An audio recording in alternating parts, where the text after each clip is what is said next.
Bore da bawb. Good morning, everybody. Welcome to this session of the Early Career Researchers Network for Wales. Delighted to welcome you all to this. My name is Martin Pollard. I'm the Chief Executive of the Learned Society of Wales. Just to say a very quick word about why we're doing this. The Learned Society of Wales is the National Scholarly Academy for Wales, and we have a fellowship of nearly 600 experts, most of them academics, but not all, from all kinds of disciplines within STEM, the humanities, arts, social sciences, and beyond. And a couple of years ago, we decided we needed to do something about providing more support to early career researchers. And so last summer, we began to establish our network for Wales. We now have over 800 people who've signed up onto our mailing list, and we've organized a number of these events, seminars on topics including public engagement, mental health in academia, and also impact. And by far the biggest request we've had from people who've taken part in the events so far is that we organize something on funding. So this is part one of 2 workshops that will be taking place in conjunction with Aberystwyth University.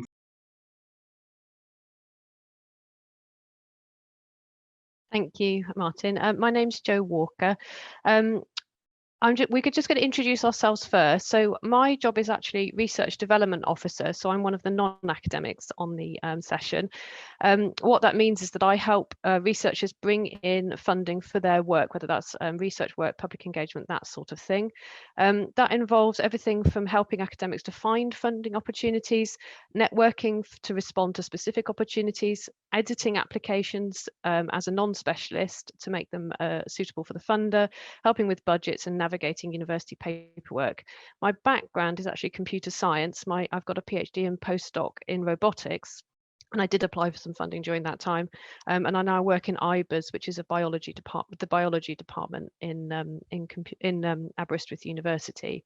So I'm passing over to Emily now.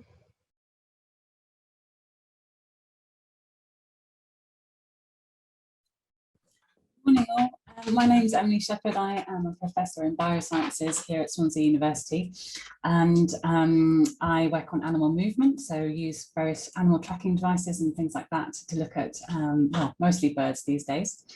And I've held a few fellowships, which is, I think, one of the reasons why Martin asked me to come along today.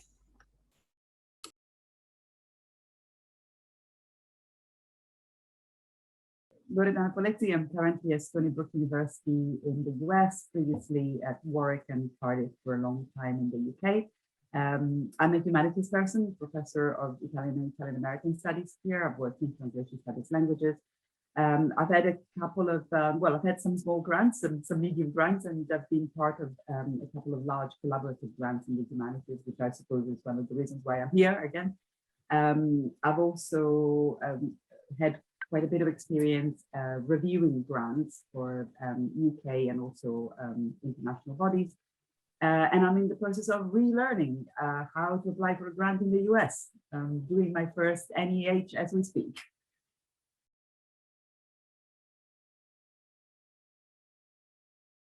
Hi, my name is Rijs Wichelaar and I'm head of the graduate school in Aberystwyth University. I've got a personal chair in computer science, and my research interests are in medical image analysis. So I'm actually trying to help radiologists understand medical images better. I'm also Associate Dean of Research for my faculty. I've got my PhD in 1993, which is clearly a long time ago. I did a few postdocs after that and a few faculty positions, and I've been in Aberystwyth University for 15 years now.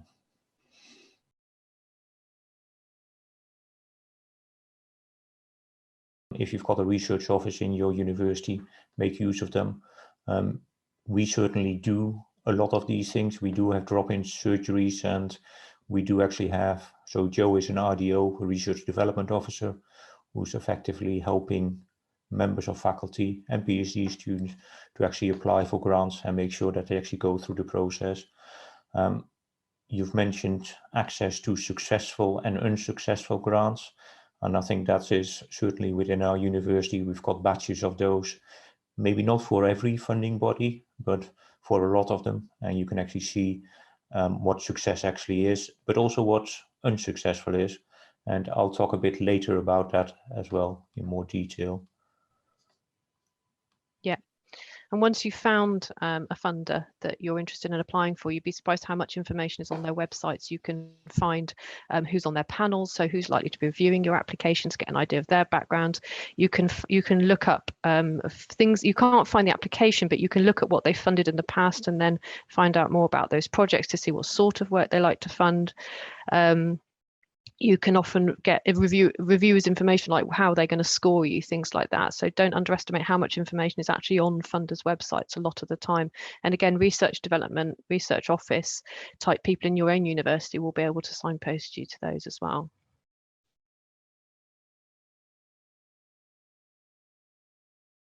Looking at a typical career grants profile. So the three speakers that we've got, academic speakers that we've got, are going to go through their own how their journey has evolved, but a very generic profile might sort of start in your during your PhD. You can look to apply for conference grants, so that might cover the registration costs of a conference, travel to the conference, accommodation, that sort of thing. They all vary, and to find those you can look at the conference sites themselves, and also your individual subject societies will often have conference grants available. Travel grants you can often get, again, these will often be from subject societies. So when I say subject societies, these are sort of small societies, charities that are specific to your area. So I'm trying to think of something. I work a lot with health researchers, so Alzheimer's research, things like that might have this sort of thing available. But whatever your subject area is, there's quite likely to be a society that will have funding of some kind, and a lot of that type of funding is geared towards early career academics. Starting at PhD. Travel grants are excellent. So this could travel to a library to access some documents that you can't get at your home university, to a lab to learn a new technique, all of those sorts of things. You can even get small project grants, not usually to boost your PhD, but often to do small side projects or public engagement, that sort of thing.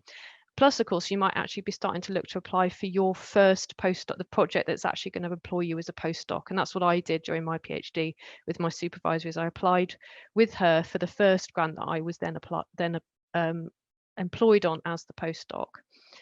As a postdoc researcher, it's quite similar to during your PhD. So the type of money that might be available to you, but again, if you're looking to your next job, you might be starting to apply for that. So you might be looking to apply as with other people, some move beyond your supervisor. You might be looking to apply for fellowships. And then as you move on through lecturer to professor, what you're aiming to do here is to improve your track record, to increase funders' faith in you as a safe pair of hands for the money, and also that you provide the output so that you're publishing off the work that you do as you go along. So you'll probably continue to apply for small grants as the lead. You'll apply as a co-investigator, a full partner on a project, starting off as a small partner, just doing a small amount of work, increasing so that you're leading work packages, that type of thing. And as you move on, as you build up your track record, funders will give you more and more money, hopefully, to do the sorts of things that you want to do, so that you're going up to leading projects of millions of pounds if that's what you want to do in your career. So that's very typical and average, but nobody is typical and average. So we've got three examples, starting with Rhea, of how their careers actually happened.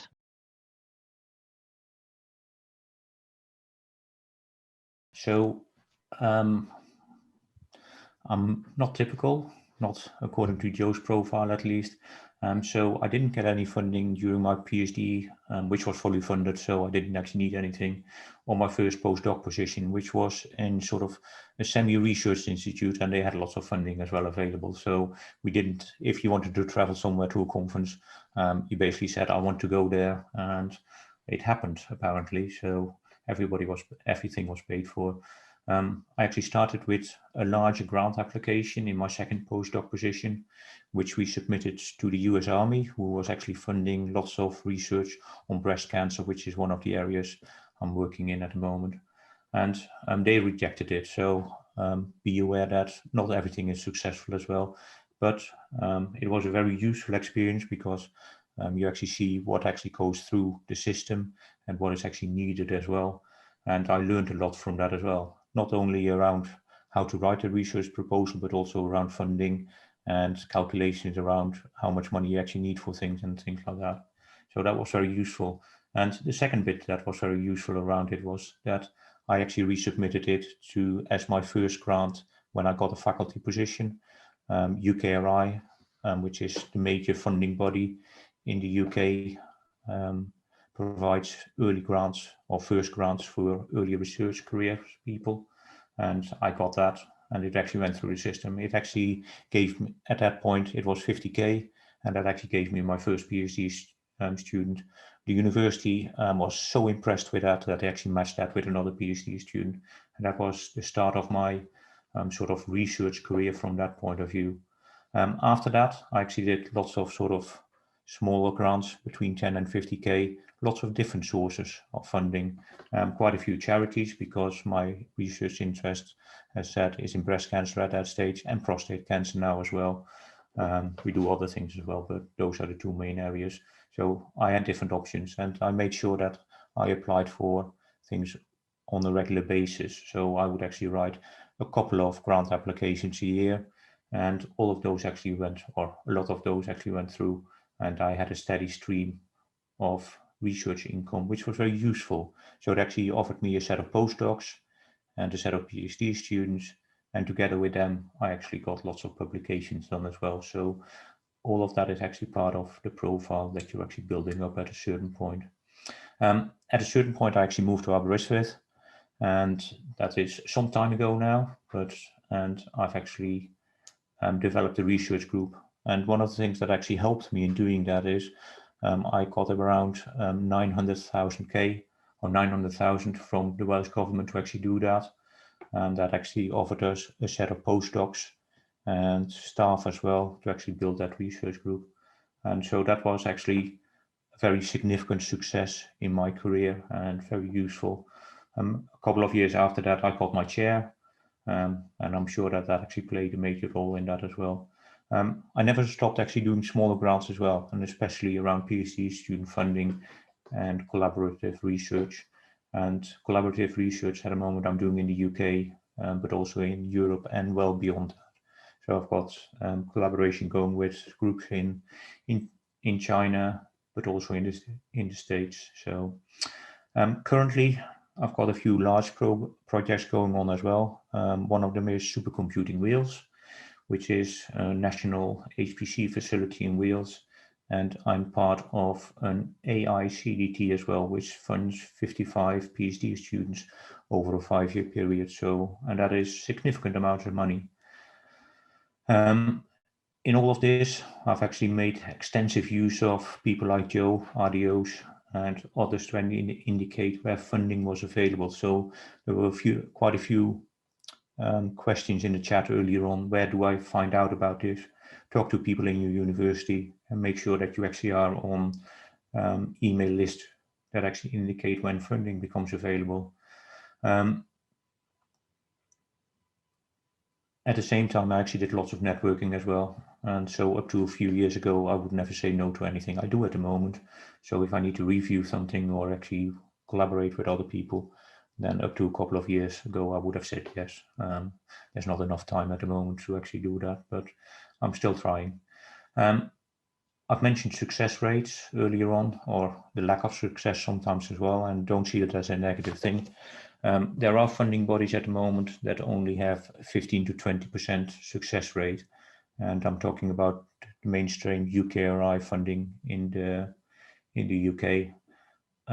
And very good proposals actually don't get funding because there's basically not enough money. But my approach to that in the past has been keep applying for things, rework things as well. And that can be very successful.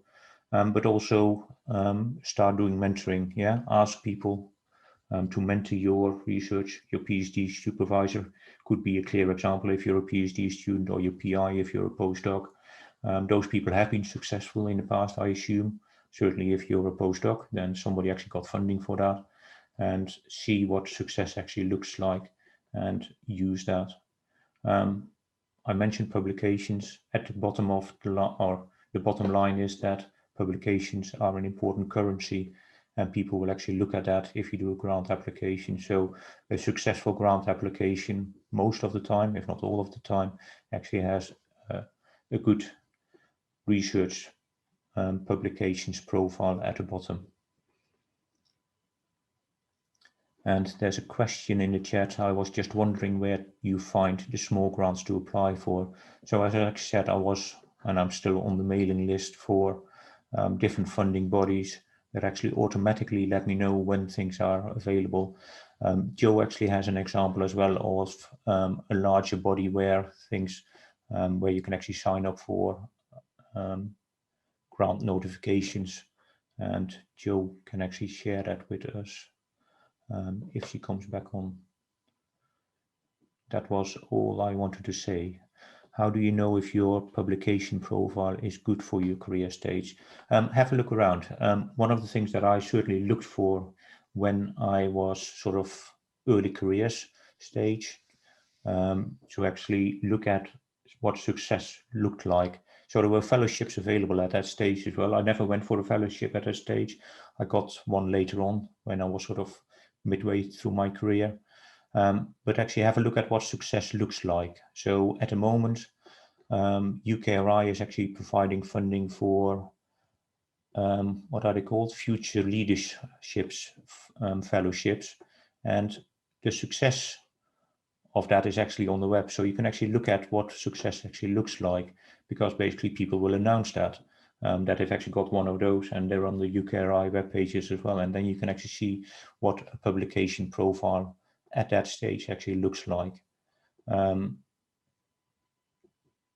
When I got out of my PhD, I had 4 journal publications.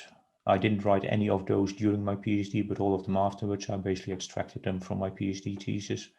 And after that, I had a steady stream of publications of 1 or 2 per year, looking at that. So it is building up, and I think the only gap or a slight reduction in outputs of journal publications was when I first started doing teaching as a faculty member, and there was a slight dip, but it actually picked up because I had a set of PhD students. Should one be a permanent contract to apply for UKRI grants? If you want a standard grant for UKRI, yes. The expectation is that your contract actually outlasts the duration of the grant you're applying for, but fellowships are an exception on that, because effectively an exception on that, because fellowships basically you apply for yourself, and you can do that at any stage. Joe, did you want to say something about how to find grants? Thanks, Raya. I don't know if the resource you were referring to is research professionals. So a lot of universities, so a lot of universities, including Aberystwyth, subscribe to something called research professional, and you can and that will it collects funding announcements from all over the place, and you can just search on things like keyword or project type, all sorts of things. So you should be able to find out whether your university subscribes to that, and therefore you have access to it by just searching for research professional. And you'd need to log in. At Aberystwyth, we can either log in when we're on the university network, or well, basically, I think we have to be on the university VPN in order to log into that. So your university might subscribe to something like that. Check with your research office if you're not sure. And the only other thing I would add to what Raya said in terms of looking for funding is look at your peers. Where have they got their funding from? So when I started working with new research groups, I went through journals that they published in and looked to see who else in the other authors in that publication, where did they get their funding from? So there's lots of things you can look to your peers.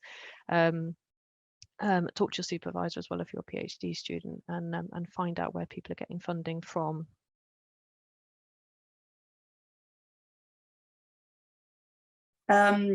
Yes to everything that's been said until now, and to start with, yes, there's no such thing as a typical or standard profile, so mine is not standard either.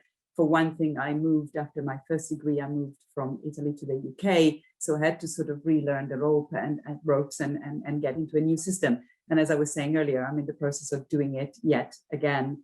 So I suppose the first message is be prepared to having to learn and relearn as you go through.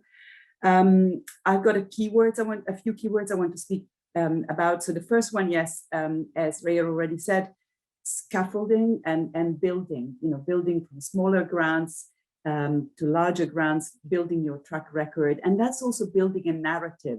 So your track record in terms of funding, but also your track record in terms of publication, have to have a certain coherence, which doesn't mean that you do the same thing all of the time, but there has to be a story that you can tell. And telling that story, I suppose we'll be talking about it next week when we talk about grant writing, but telling that story is an important part. And you're also building, as you build your track record and your own profile, you build teams increasingly, and this is increasingly true in the social sciences and the humanities, as well as in the sciences.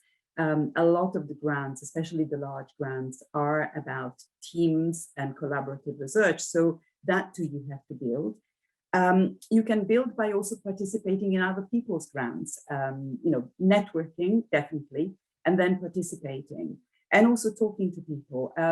Let's be honest, the vast majority of the opportunities for funding that are available out there, certainly in the UK, but lots of other people in other places, go through institutions. So if you're not already attached to an institution, then contact people, contact them, but don't contact them randomly.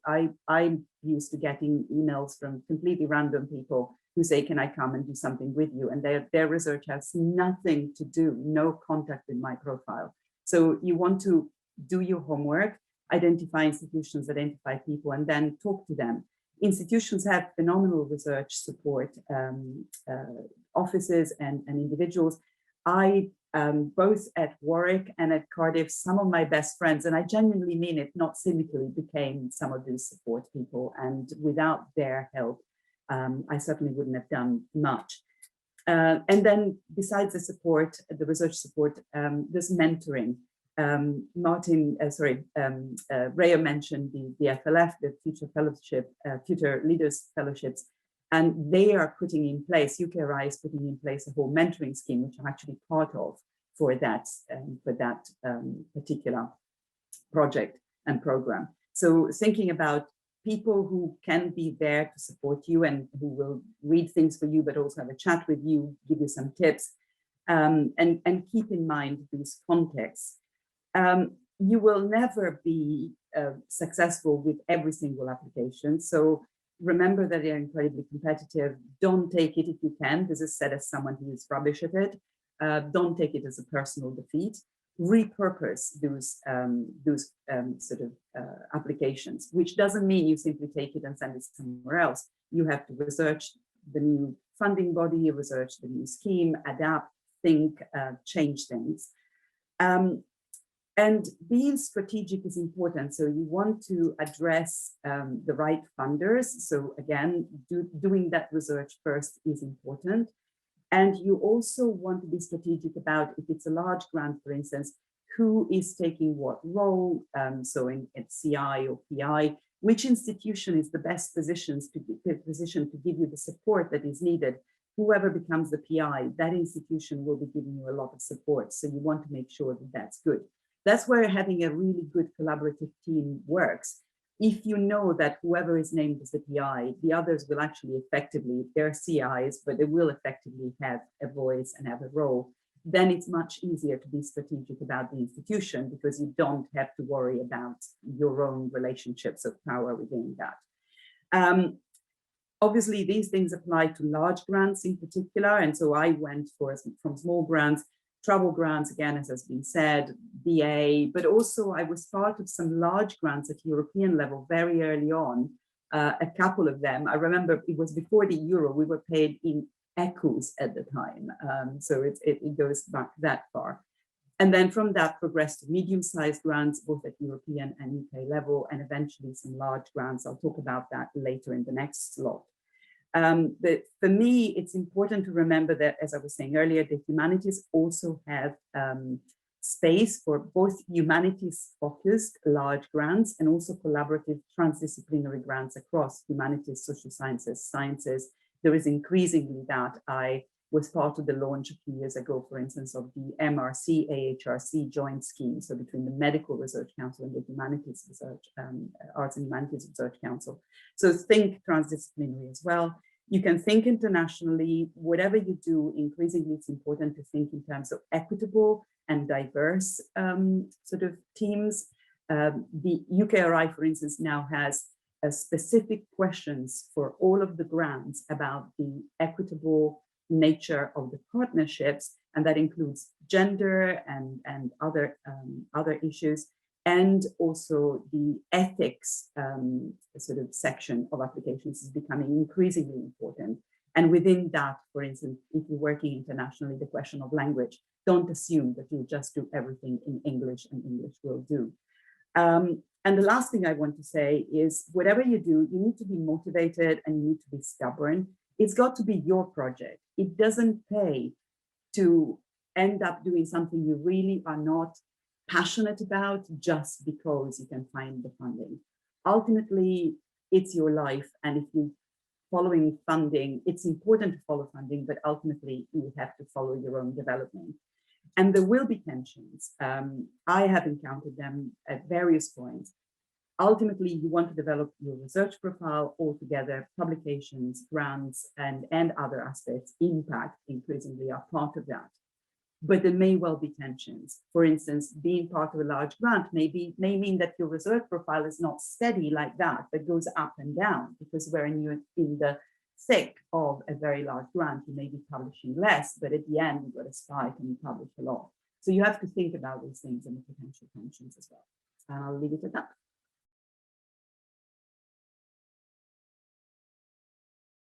Sure. Okay. Well, I'll be picking up on a couple of themes that have come up already. Firstly, track record.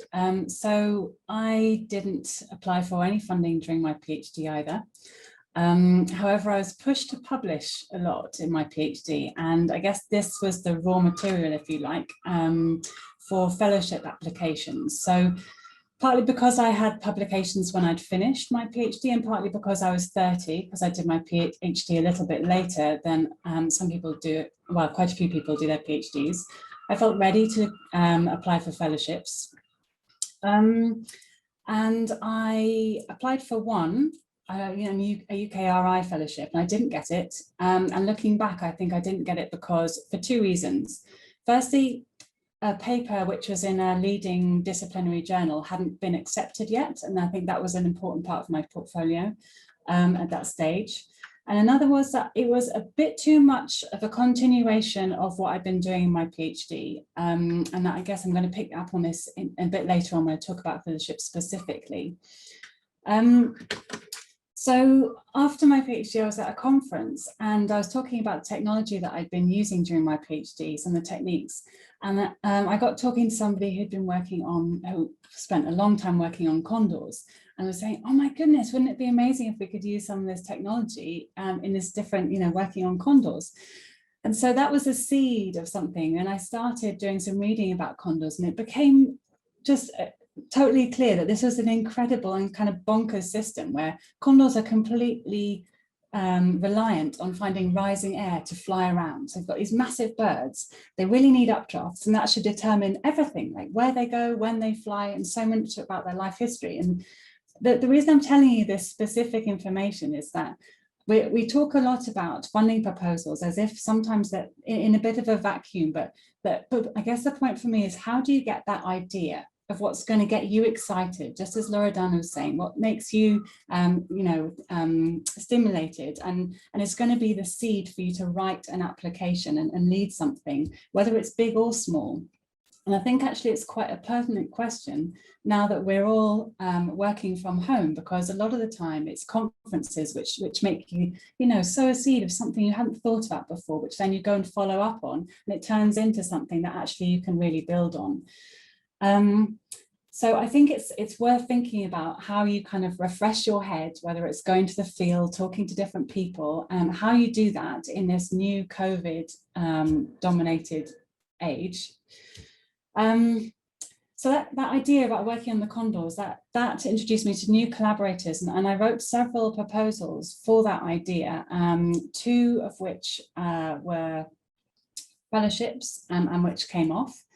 So one was a Leave a Hume Early Career Fellowship. I also needed to get some money for tags, not just salary. So I wrote an application to National Geographic, and that was funded. That was for about 10,000. And I was offered another fellowship to do this as well. And I guess that for me, I mean, so it was kind of a stark contrast between that first fellowship I wrote that wasn't successful for UKRI. Yes, I mean, even with the best idea, sometimes you're still not going to be successful. However, sometimes it does come down to the right idea. Is it a good idea? Are you a good fit for that opportunity in terms of the subject matter as well? So I felt like everything for me started from that point. I had this fellowship, which enabled me to start to move into a different area, and more funding followed from that, really. I think I was in the right place at the right time when Swansea was asking for more lecturers. So I applied thinking that it would be early for me at the end of that fellowship, but I was offered that lectureship. And then at that point, I started, I guess, thinking a bit more about how to allocate my time, because when you start a lectureship, you've got a lot of teaching, you've got to come up to speed with this whole system. And I applied for some small grant opportunities, like the Royal Society Equipment grant, which I was successful on my second time for. I organised a conference, I got a bit of money for that. I was a co-I on several grants, which was really good to see how larger grants are run. And then I applied for an ERC fellowship, which is a big fellowship. It's for 5 years of grant money from the European Union. And I didn't get it on my first attempt, but I got it on my second. And so that's it. Someone mentioned earlier, sort of, if you want to start applying for big money, and I guess it wasn't that I wanted to start, it wasn't that I thought of the idea of a big grant was attractive, but I liked the idea of having a project I could take forward.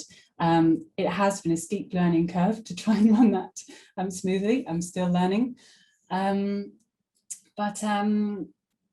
Yes, I think it really all started with that first fellowship from the Leave a Hume, which I will be eternally grateful for. And the idea for this second ERC fellowship, it might just be worth mentioning about that again. I just had this niggling feeling. I was looking around thinking, why hasn't anyone done this? There's this big question mark in our field, like surely someone must be looking at it. And so I started talking to people again at a couple of conferences and just people that I knew, and it seemed that people weren't doing it. And it wasn't for a couple of years that suddenly, it took a couple of years for it to dawn on me that actually I could do it. And one of the reasons that it hadn't been done was it is quite challenging. So that made it a good fit with this particular funder.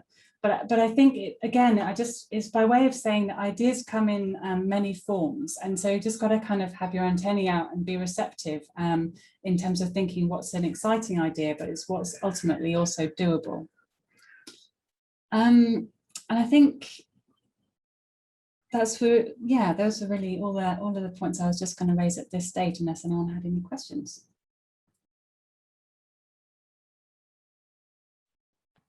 Emily, there's one question in the chat that you might be able to answer. You mentioned Lever-Hume, ECF, what to do when you applied for it every year since getting your PhD and you're now falling outside the eligibility criteria. Yeah, well, I guess there are other opportunities. So things like the Marie Curie is an excellent opportunity for postdoctoral fellowships. And there are, depending on your subject, I mean, there's some through like the Newton Fund, through the Royal Society. I think there's the final round of that coming up. So it's just a question of looking at what's live. So something which I was awarded in 2010 no longer exists, but new opportunities have arisen since then. So I guess there are some subject-specific opportunities as well as generic things like the Marie Curie, where mobility is key. But if you've got, I guess, in terms of advice, a couple of things. I don't know if you're applying with the same idea. If you were, then, well, perhaps it was, obviously I don't know the specifics, but it might not have been successful because of the fit with that particular funder or other factors. But that, just in terms of whether you take that idea forward, it's something to think about. And definitely, as people have said before, talk to colleagues and collaborators about whether, the idea for a specific proposal, and definitely get as much feedback as you can. I've benefited hugely from feedback from colleagues. So yeah, I feel sort of semi-evangelical about the value of that.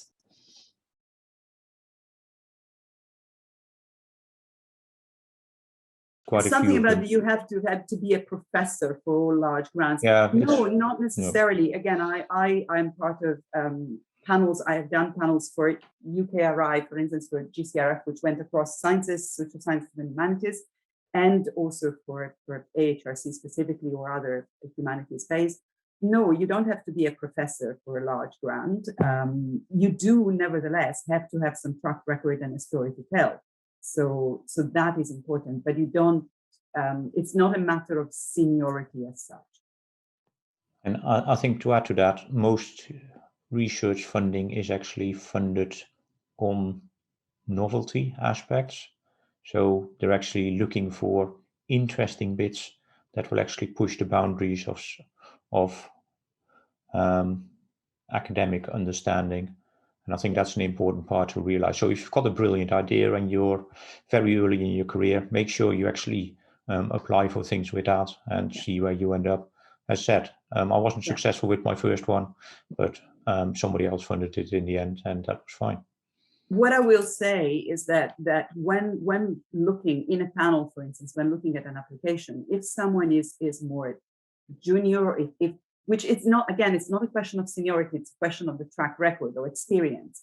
So what will work very well is if you have, for instance, if you're going for a large grant and you're relatively junior, it pays to say, okay, I've already built into my application an advisory board, for instance, which will involve some of the senior people in the field who will be able to advise indeed. But it's your project, it's not their project. But showing that you've got those connections and showing that you've got people there to support you who have already administered large grants, that will pay off. So if you're relatively junior, balance that out. But again, balancing that out and having an advisory board is important, even if you're not junior. So it's nothing new. Can I just say one thing about the last one that's just come up? How do you approach applying for grants if you're not in an academic job? Okay. At present, there are a lot of opportunities which actually require the participation of civil society organizations, of independent groups, and so on and so forth. So if you're totally isolated, if it's just you on a tower, as the old academic research image had it, then your chances of getting a grant will be slimmer, to be perfectly honest. But that networking you can do even if you're positioned differently and not necessarily inside academia, but you are in the voluntary sector, you are in other industries. There are lots of opportunities, but they still involve working with others.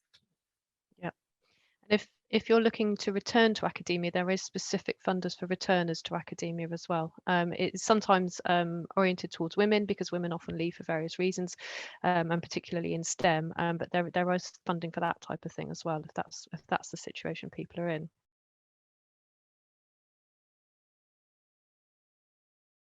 Okay, yeah, so fellowships, I guess the main difference between the fellowship and postdoctoral research assistant is that fellowship it marks an increase or a step change really in researcher independence. So whereas a different PI will have applied for funding to include a postdoctoral research post, fellowships are led by the applicant. And so really from a funder's perspective, it's about investing in that person.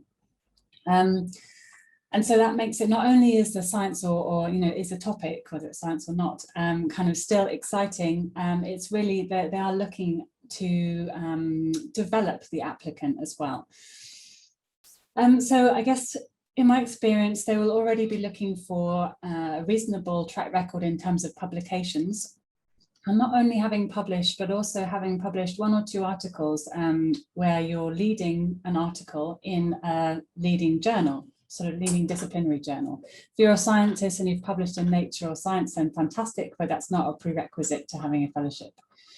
Again, I'd say that, well, actually, I really had no experience in grant income before I was successful with the Leverhulme Fellowship, and I know that's the same for other people too. So if you've got a track record showing that you can deliver on the subject, you don't necessarily need to have shown that you've got management of small grants, but of course that's not going to hurt at this stage.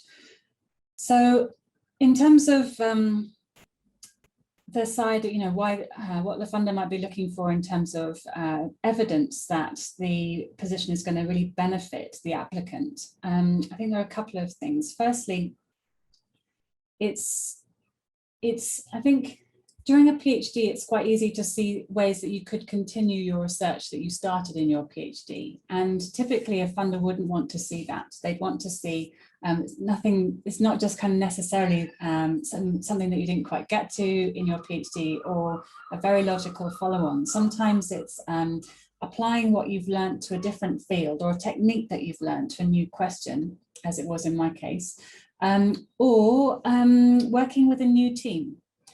You can work with a new team in the same institute where you did your PhD, or you can move. But this theme of mobility, both in terms of subject and sometimes location, tends to be quite common, a common theme for fellowship funders. So I guess that's why, again, it's just kind of us thinking back to the idea of, well, how do you get that idea? How do you know it is a good one? And that's where talking to people is, I'd say, is very important. But I also appreciate that it's quite scary.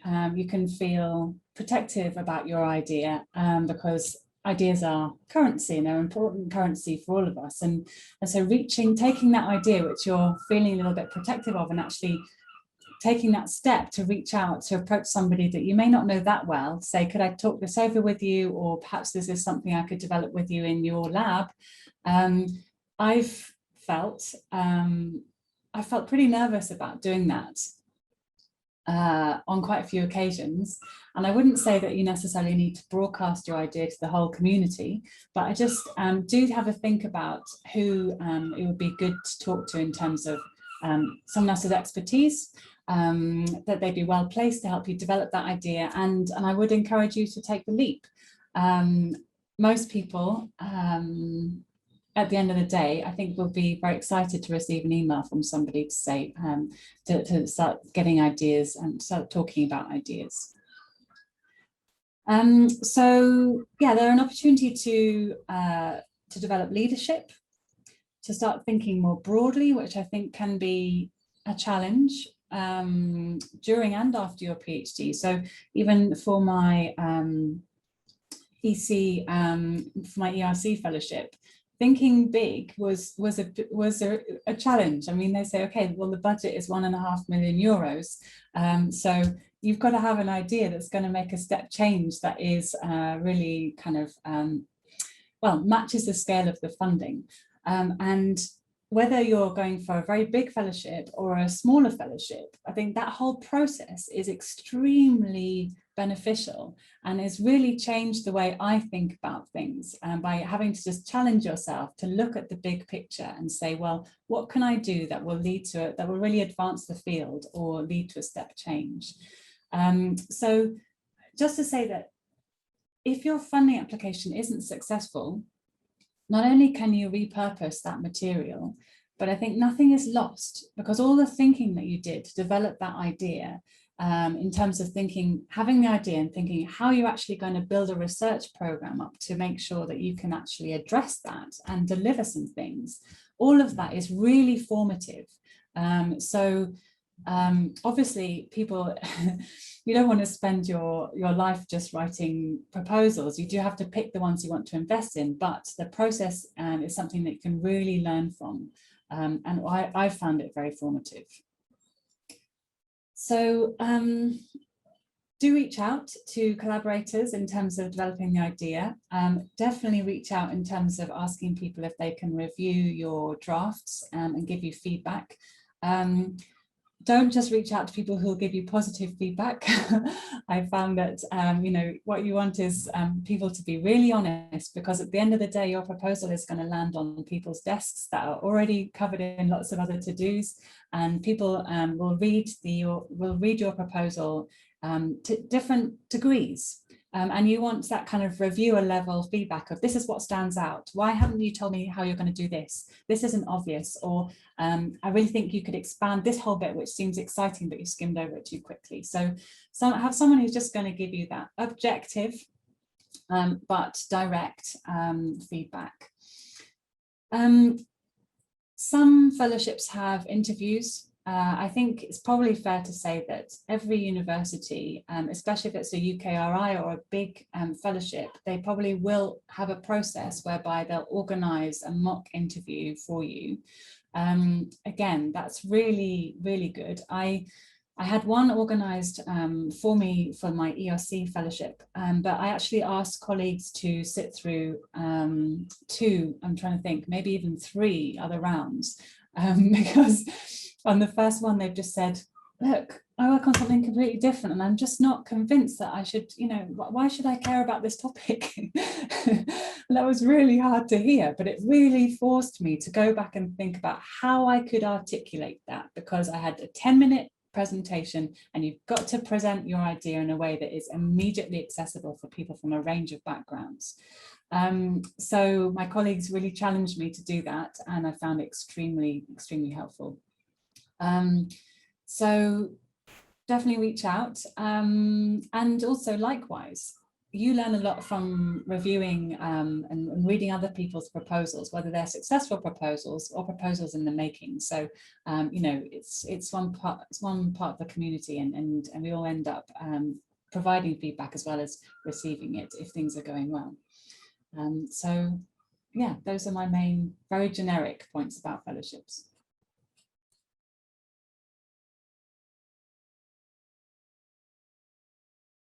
So once again, first, all seconded of what Emily said. And for large grants, and I'll say a little bit about the ones that I've been involved in, but I would say that there are 2 keywords that I would use. One is serendipity, and it goes back to something that Emily said, you know, being in the right place at the right time. But at the same time, you know, often when I talk about these things, I have a slide that says serendipity and how to find it. You have to be in the right places to be there at the right time, and you need to also recognize opportunities and recognize people when you encounter them, and so on.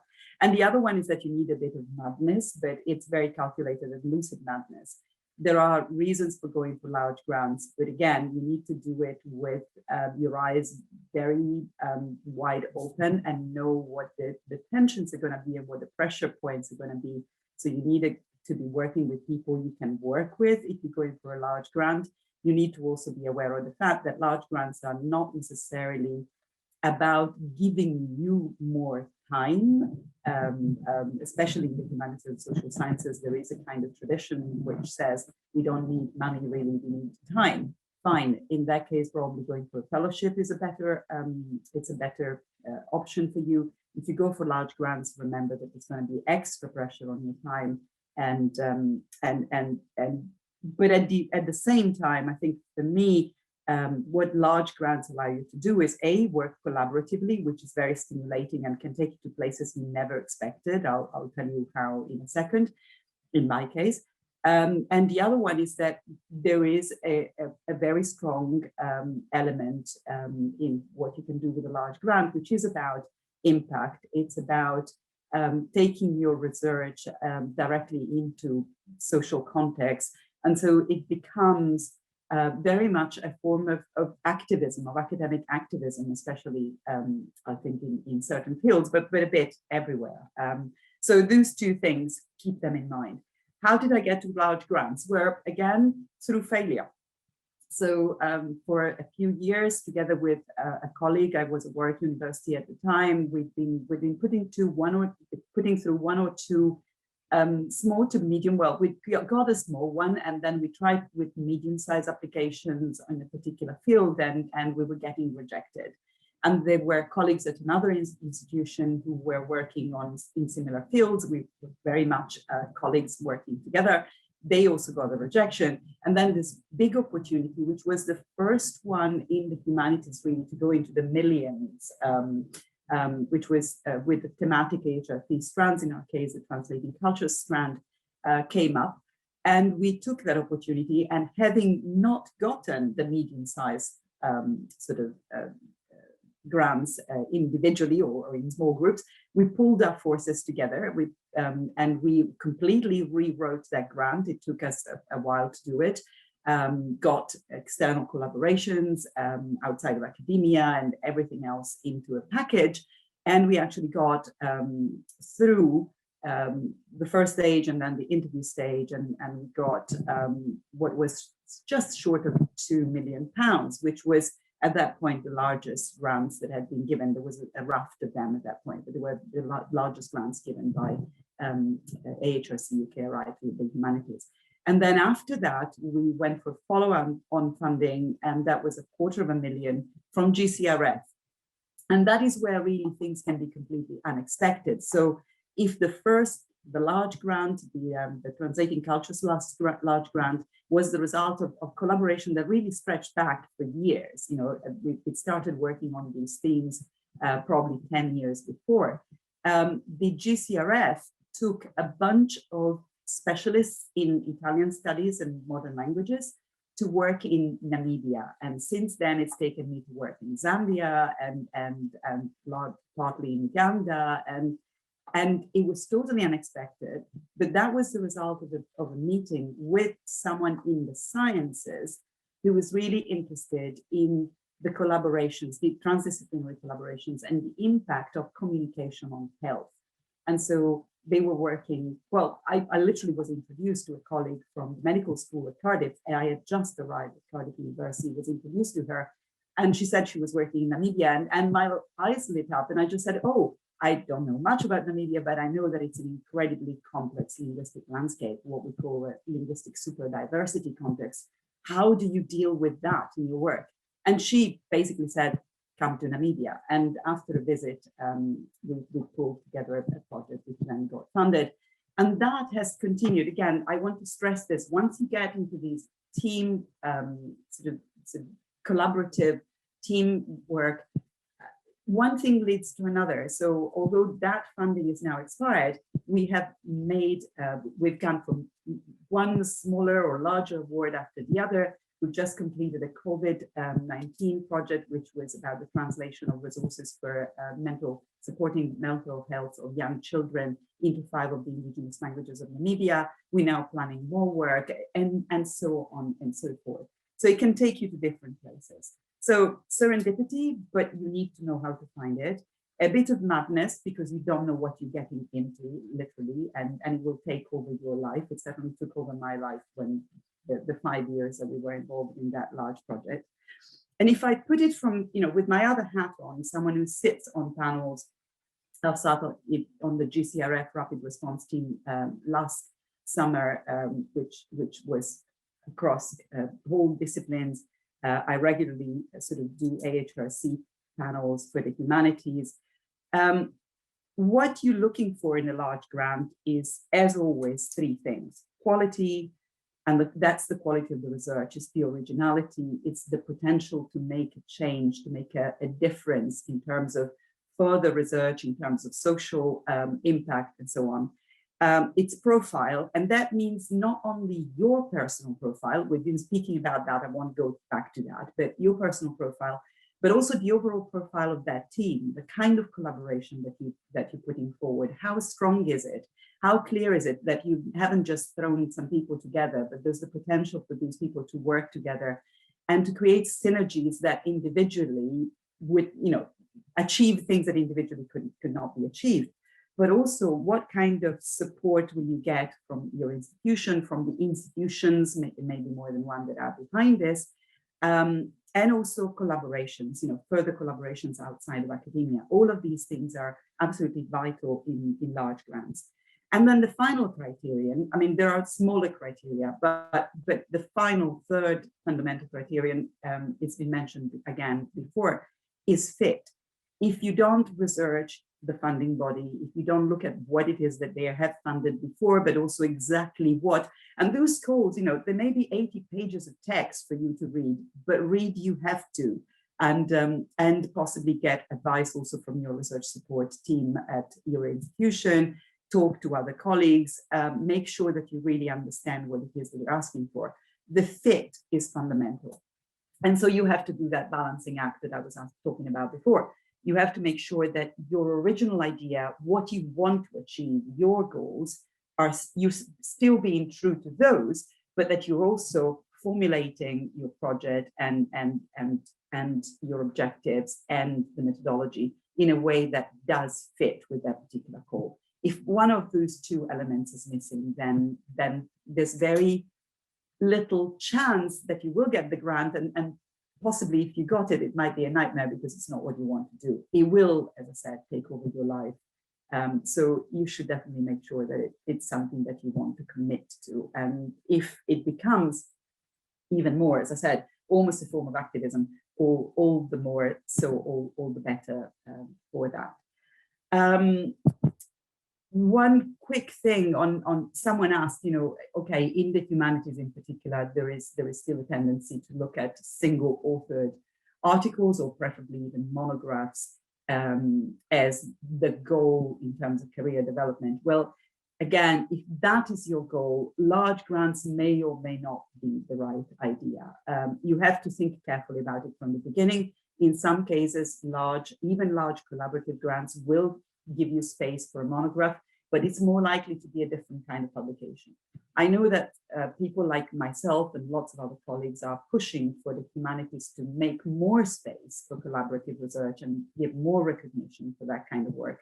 But that is precisely the kind of tension that I was talking about earlier on when I said there are tensions between these different career plans, let's say, and so you have to be conscious of that when you go into it. But it's fun. The main thing is, it's fun, and it can take you to places that, as I said, when I arrived at Cardiff, if you had said that I would have been working with colleagues and developing huge friendships with colleagues in Zambia or in Namibia, I would have thought that you were mad. But that's what happened.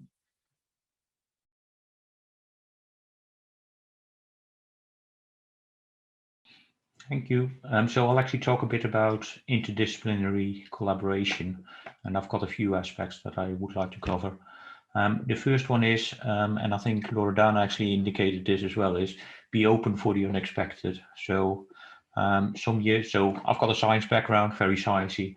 I've got my PhD in electronic engineering, did an undergrad in physics, and I'm a computer scientist now. So, but some years ago, I was actually asked to collaborate with a set of people on the art and design side. And the downside for me was it only provided funding for them. And initially, it wasn't clear what I would get out of it, but I said yes in the end anyhow. And it sounded interesting. It sounded like fun, actually. And it was actually based on some of the science that we were doing at that point. And what actually happened is we actually built together. It was very collaborative. We actually built some installation art, and that actually ended up in the Museum of Modern Art in New York. And I think the upside of it was that I was actually with my research group or research team, we were invited to the opening of the exhibition as well. And it was all paid for, and it was lots of fun actually. It was different, certainly different than the science we actually sometimes see and the events you see around science. It was very glamorous, and I certainly enjoyed that. So be open for the unexpected and say yes to things. The other thing that I would like to mention is Sandpit Events. And you might not know what a sandpit is. So a sandpit event is basically where a funding body will actually bring a group of people together. And most of those will be researchers, but some of them will be end users as well. And it tends to be people from academics from different sort of stages in their career, but also different subject areas. So it can be very broad. I've used this approach a few times to actually make my research portfolio more diverse. There's an application process, so it is competitive and you actually need to fill in a form, but earlier on we talked about the size of applications. So an application for a Sandpit tends to be a couple of pages, and it actually is looking if you can actually think outside the box as well. So one of the first ones I actually did around that was when I was a senior lecturer, so I wasn't a professor yet, and it was a 2-page application. It resulted in spending 3 days on the south coast of England somewhere, and a successful $500,000 grant application.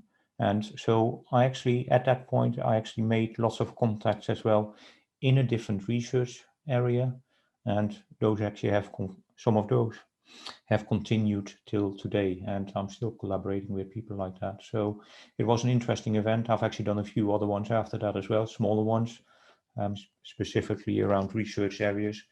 And to note that we actually, in Aberystwyth University, we actually do Sandpit events specifically for ECRs, where we've got small pots of funding available for them, and your university might actually run something similar as well. And if they don't, shout about it, that they should, and your voice should be heard about these things. Long-term collaboration, interdisciplinary, is very important for me as well. I do all my sort of clinical-based research in collaboration with clinical experts. So I know what the clinical background around things is, but I'm not an expert. I can't annotate things. I can't actually tell you where cancer would actually develop. Well, I can up to a certain point, and my computer programs are very good at it as well. But the initial discussions that I tend to have are with clinical experts, and we actually talk to them and we actually see where their shortcomings actually are. And I've got long-term collaborations going with radiologists in the UK and Europe. And some of these actually have led to direct impact as well. You can imagine that if you build a computer program to actually detect specific bits of cancer and classify them as well, and that it actually helps patients and clinical experts, that is actually seen as impact in the real world. So that can be very beneficial and satisfying as well. So that's one of the reasons why I'm actually doing research in this area. Sorry, to make sure that people actually can use these advanced tools and that they are beneficial for them. Some of those collaborations have actually lasted for years, and we actually visit each other on a regular basis, and sometimes for longer periods of time as well. And for those longer visits, we actually write grant applications again to make sure that we can actually support our other researchers in the group as well. So, for instance, one of my researchers actually went for 6 months to northern Spain, where we collaborate with people, and that was all paid for by one of the funding bodies, and we actually push the boundaries of science a bit further there. I actually do quite a bit of sort of collaboration across computer vision in Wales itself, and the funding for my research group, initial funding for my research group, was actually based on that.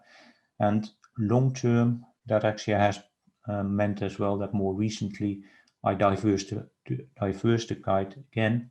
And at the moment, so for the CDT funding, the PhD funding I mentioned earlier, we actually work with particle physicists and other clinical people as well again. So it's broadened up again, and that actually has been very useful for me in my overall journey.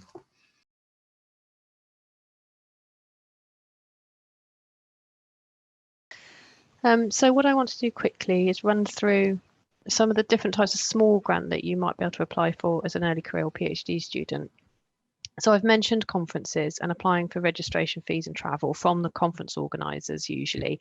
So if you have a conference that you go to, have a look on their web pages and see if they have a PhD fund, an early career fund that will pay for some part of conference attendance. And this is valuable to put on your CV. Any grant income that you can get, whatever it is worth putting on your CV. My screen has just gone off. Right, I'm back, I think. Is it still? There we go. Sorry, I think my computer just decided to go to sleep because I hadn't touched it for too long. So travel and networking grants, these are extremely valuable. The others have already talked about networking. They come in lots of different sizes, so they could be to do some travel for field work, using facilities, as I said before, going to a library to view a manuscript, going to visit experts internationally or in the same country in another lab to learn a new technique. You can also get specific networking grants. These would usually be led by someone slightly later in their career, but if you have an opportunity to join a network like that, then I would definitely do so. And the biggest ones, I think, are probably the European cost actions, which are open at the moment. So they're open for applications at the moment, I believe. So if you get an opportunity to join a cost action, definitely do so. These are massively international in their reach, and you could meet an awful lot of useful people. But also, if you are looking to bring in your own grant funding for networking, you can run workshops, seminars, that sort of thing as an early career person. So I definitely look out for those. You can often find them in, again, as I said before, subject to societies, and charities will often hold these smaller grants. You can bring in small project grants. So as we said before, for something like UKRI, you'd normally have to have a sort of a permanent or semi-permanent contract in order to hold one of those grants. But for some of the smaller project grants, they're actually only available to people who don't have ongoing contracts. So they might be aimed at people who are early in their career who haven't got a permanent contract yet. These will usually cover the direct costs of research, so travel, equipment, bits and pieces that you need, sometimes an assistant and a research assistant to help you, sometimes not, depends on the size of the pot. And again, these come from a range of charities and societies, and they're extremely useful for very early career people to apply for, and those will usually be in the region of thousands. Look at places like Royal Society, British Academy, as well as your subject societies for those. And then as you become independent earlier on in your lecturing career, as we've said before, you'd look to be a co-investigator on a range of grants. And as the others have said, having that range in your portfolio is important. And as Ray has said, he still applies for smaller grants now because it can lead to bigger things. So don't ever discount those, but you'd be looking to be co-I on projects like UKRI in the UK, Horizon Europe, that sort of thing. It's a long list of mistakes that grant applicants actually can make, and some of them are very naughty, but sometimes I wonder, as Associate Dean of Research, and I'm sure that Joe actually wonders as well, why people actually haven't taken this into account, even after several years in academia. So the first one is the most obvious one, I would say. Not apply for funding actually means that you will never get any funding. It's very simple, but so you actually have to do something. If I actually look at myself, then I tend to have always one proposal in development. So that is actually something that I work in the background. I might not even have a deadline for it yet, but there's an idea sort of bubbling away. And as soon as I submit it, I'll actually start on the next one. Sometimes that actually doesn't always work. And sometimes I work on 2 proposals at the same time, etc., etc. As Joe and myself indicated, I actually go for a mix of things. So I've got a number of grants at the moment, which are sort of 10 to 50K. I've got a number that actually are slightly larger than that.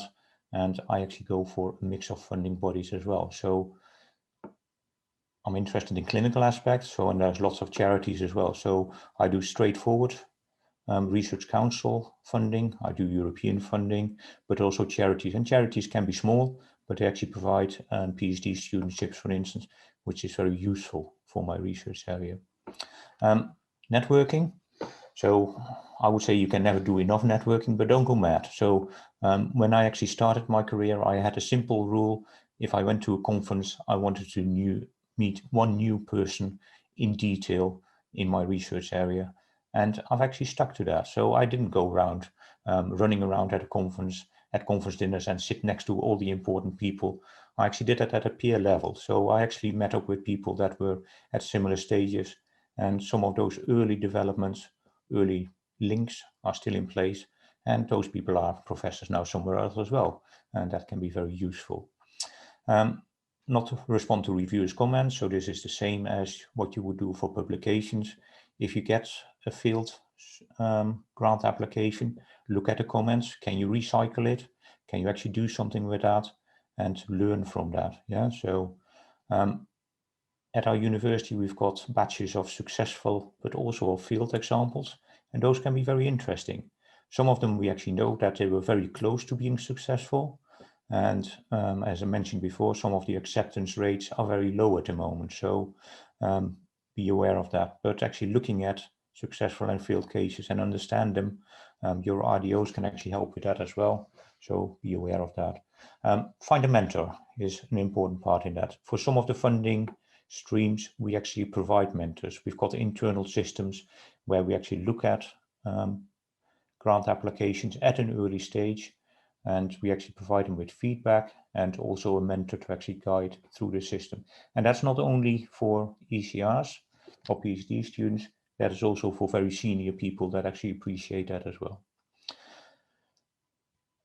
We've already mentioned where you should be. So publications is currency. It's an important part in doing grant applications. If you don't have any publications at all, then people might not believe that you can do research. If you've got a good track record in publications, then people might actually believe that you can do research, and so be aware of that. The next point is slightly university specific, because I'll be more specific in describing that as well. So have things available ready the week before a deadline. And this can be very important. Some universities actually insist on that. Yeah, if you actually if your deadline is next week, then some universities will say, well, that's actually very short notice for us. And some universities might actually have 2 weeks lead-in time.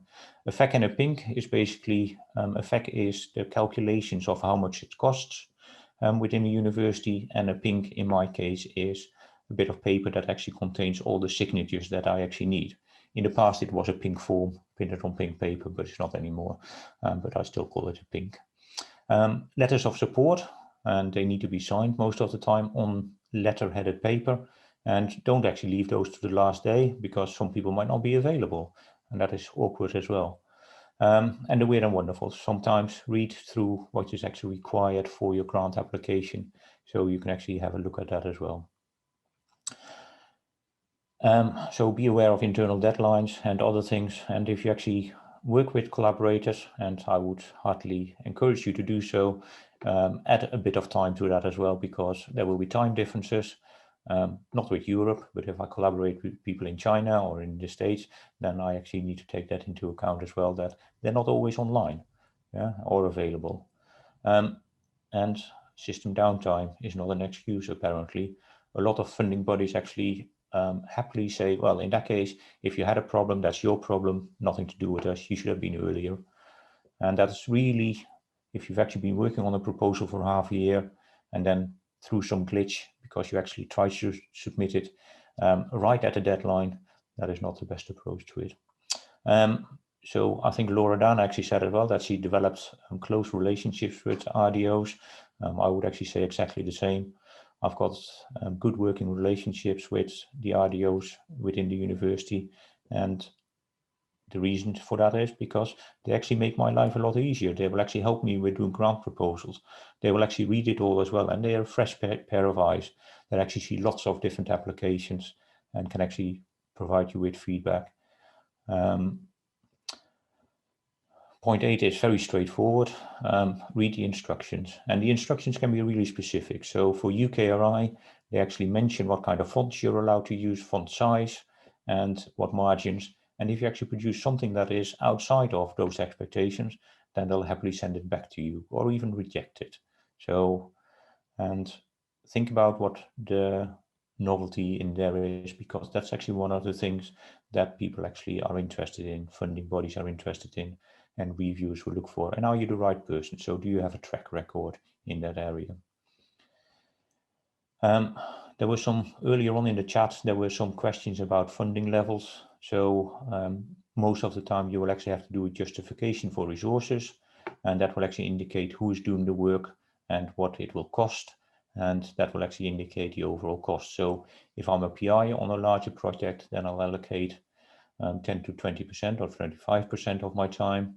If I am a co-I, that might be slightly less, but clearly if I've got a postdoc working on my project full time, then I'll actually cost them in full time. A typical project, a 3-year project with one postdoc on it, will actually come in at around 250K. And so be aware of that. That's a rule of thumb, and your RDOs can actually help you with that. Not writing for your audience. And the second installment of this workshop next week will actually talk more about that as well, and be very specific, because I actually write grant proposals for different people effectively. So I actually write it for scientists. If it goes to UKRI, that should be UKRI, by the way, needs to be updated, or for charities, which actually have different sets of people sitting on their panels. So be involved in that, or be aware of that. I tend to actually do quite a bit of co-creation for my grant applications, certainly if it involves clinical applications. So if I talk about breast cancer, then I will actually have a set of patients or family that have been affected by breast cancer involved in the applications from the start, and they actually co-create that with me. Structure and being consistent in your proposals is clearly something that is maybe obvious, but actually changing your font size halfway through, or your font type, actually can be really irritating, and a reviewer actually might not take it into account as such, but unconsciously they might do. If you actually are not consistent, and if you're not precise enough, then is your research precise enough? So be aware of that. Proofreading, do lots of it, and get others involved, your mentor, your PhD supervisor, if you're at that stage, or your RDO or other people. In the chat, we talked about resubmitting things, not resubmitting as they were, but actually taking comments from reviewers into account if it's been rejected, and actually rework it and then submit it somewhere else can lead to success, as clearly indicated before. Eligibility criteria, make sure that it's actually appropriate what you apply for. So I actually make sure that it actually fits my criteria if I actually go somewhere for funding, because else it might actually not stand a very good chance. Deliver on grants. So I'm actually making sure that if I actually got a large grant or a small grant, that there are outputs associated with that. And I acknowledge the funding as well, as people would expect. Important part to learn more about the process. If you get the opportunity to look at grants and review things and sit on panels, say yes. As said, I never said no up till a few years ago, and that has been very useful. So reviewing grants or journal and conference papers can be a very good way of networking and making your face seen in the outside world. If you're asked to co-I, closely consider it, and I would actually say don't say no, but there might be time constraints. I tend to have my CV up to date always.